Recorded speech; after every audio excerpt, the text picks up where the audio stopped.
কিভাবে রান্না করলে পোলাও একেবারে ঝরঝরে হবে আর কতটুকু চালের জন্য কতটুকু পানি দেব সঠিক পরিমাপ সহ সব কিছুই বলে দেব এই ভিডিওতে। আসসালামু আলাইকুম বন্ধুরা, কিচেন বাঙালিয়ানা চ্যানেলে আপনাদের সবাইকে স্বাগত জানাই। আজকে খুবই সহজ পদ্ধতিতে সঠিক পানির পরিমাপ সহ ঝরঝরে সাদা ধপধপে পোলাও বানিয়ে দেখাবো। তাছাড়া সামনেই যেহেতু 1 জানুয়ারি, তাই কিন্তু আপনারা পিকনিকেও এভাবে পোলাও বানিয়ে নিতে পারেন। আলুর দম বলুন কিংবা মাংসের সাথে খেতে কিন্তু দারুণ জমে যাবে। চলুন তাহলে রেসিপিটি ঝটপট দেখে নিই।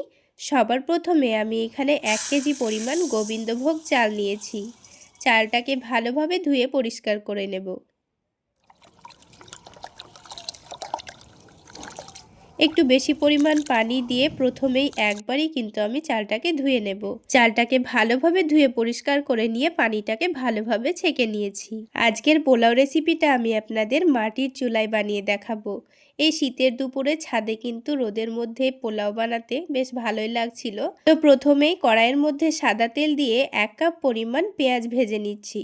প্রথমেই পেঁয়াজটাকে হালকা লালচে করে ভেজে তুলে নেব। তো পেঁয়াজটা দেওয়ার ক্লিপটা কিন্তু মিস হয়ে গেছে, তার জন্য আমি দুঃখিত। বেরেস্তাগুলোকে ভালোভাবে তেল থেকে ছেঁকে তুলে নিয়েছি। বাকি তেলের মধ্যে 100 গ্রাম ঘি পুরোটাই দিয়ে দিয়েছি। এবার এখানে চালগুলো ভেজে নিতে হবে। এবার ফ্লেভারের জন্য দিয়ে দিচ্ছি এলাচ, লবঙ্গ, দারুচিনি আর তেজপাতা। সব কিছু একসঙ্গে ভালোভাবে ভেজে নিতে হবে। চালগুলোকে মোটামুটি 10 মিনিট মতো আমি ভেজে নেব। প্রথমে 5 মিনিট হালকা একটু ভেজে নিয়েছি, আর দেখুন পানিটা শুকিয়ে গিয়ে চালগুলো কিন্তু একেবারে ঝরঝরে হয়ে গেছে। এবার এখানে দিয়ে দেব অল্প একটু কাজু বাদাম আর কিশমিশ। ভালোভাবে ধুয়ে রেখেছিলাম, তারপরে দিয়ে দিয়েছি। চালগুলো যত ভালোভাবে ভাজা হবে পোলাও কিন্তু ততটাই ঝরঝরে তৈরি হবে। কাজু কিশমিশ দেওয়ার পর আবারও 2 মিনিট মতো ভেজে নিয়েছি। এবার এখানে অল্প একটু আদা বাটা দিয়ে দিচ্ছি। পোলাওয়ের মধ্যে আদা বাটা দিলে কিন্তু খেতে বেশ ভালোই লাগে। একবার হলেও বানিয়ে খেয়ে দেখবেন, দেখবেন দারুণ লাগবে। আদা বাটা দেওয়ার পর কিন্তু আবারও আমি 3 মিনিট মতো ভেজে নেব। আর চালগুলোর মধ্যে কিন্তু হালকা কিন্তু গোল্ডেন কালার চলে এসছে। আপনারা দেখে নিশ্চয়ই বুঝতে পারছেন। আর চাল কিন্তু অনেকটাই ঝরঝরে হয়ে গেছে। তো আবারও 3 মিনিট মতো আমি ভেজে নিয়েছি। এবার এখানে 1 কেজি চালের জন্য 2 কেজি আর 2 গ্লাস মতো পানি নিয়ে নিয়েছি। পুরো পানিটাই দিয়ে দেব। তবে আপনারা যদি 1 কাপ পরিমাণ চালের পোলাও তৈরি করে নেন, তবে 1.5 কাপ পরিমাণ পানি লাগবে। তাহলেই কিন্তু পোলাওটা পারফেক্ট তৈরি হবে। যেহেতু আমি চালটা ভিজিয়ে রাখিনি, তাই এখানে 1 থেকে 2 গ্লাস পানি বেশি দিয়েছি। তারপর এখানে স্বাদমতো লবণ আর চিনি দিয়ে দিয়েছি।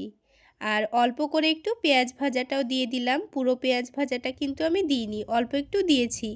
এবার সব কিছু নাড়াচাড়া করে মিশিয়ে নেব। তারপর চুলার আঁচটা মিডিয়ামে রেখে দিয়ে এটাকে 5 মিনিট মতো ঢেকে রেখে দেব। 5 মিনিট পর ঢাকনাটা উঠিয়ে আপনাদের দেখাচ্ছি। দেখুন পোলাওয়ের নিচে কিন্তু হালকা হালকা পানি আছেই। তো এটাকে একটু ভালোভাবে নাড়াচাড়া করে দিচ্ছি। এবার ওপর থেকে যতটা পরিমাণ পেঁয়াজ ভাজা ছিল সবগুলোই ছড়িয়ে দেব। তারপর আবারও ঢেকে দেব। দিয়ে চুলার আঁচ একেবারে কমিয়ে দিয়ে আমি আবারও 5 মিনিট মতো এটাকে ঢেকে রেখে দেব। তাহলেই কিন্তু পোলাও একেবারে পারফেক্ট রেডি হয়ে যাবে। তো আবারও 5 মিনিট পর আমি আপনাদের দেখিয়ে দিচ্ছি। দেখুন, এই দেখুন একেবারে ঝরঝরে আর সাদা ধপধপে পোলাও তৈরি হয়েছে। যারা কখনো পোলাও বানাননি, প্রথমবার বানাতে চলেছেন, তারা আমার রেসিপি ফলো করে দেখবেন, 100% পোলাও বানাতে পারবেন। পারফেক্ট তৈরি হবে। আর দেখুন একটা দেখিয়ে দিচ্ছি, কত সুন্দর সেদ্ধও হয়েছে আর একেবারে ঝরঝরেও তৈরি হয়েছে। তাহলে বন্ধুরা, আজকের এই পোলাও রেসিপি আপনাদের কেমন লাগলো অবশ্যই কমেন্ট করে জানাবেন। আর ভালো লাগলে একটা লাইক শেয়ার করে দেবেন। আর আমার এই সহজ রেসিপিগুলো যদি ইউটিউব চ্যানেল থেকে দেখে থাকেন, চ্যানেলটি সাবস্ক্রাইব করে দেবেন। আর ফেসবুক পেজ থেকে দেখে থাকলে পেজটি ফলো করে দেবেন। তাহলে বন্ধুরা, আজকে এই পর্যন্তই। সকলে অনেক বেশি ভালো থাকবেন, সুস্থ থাকবেন। দেখা হচ্ছে আবারও একটি নতুন রেসিপি নিয়ে নেক্সট এপিসোডে।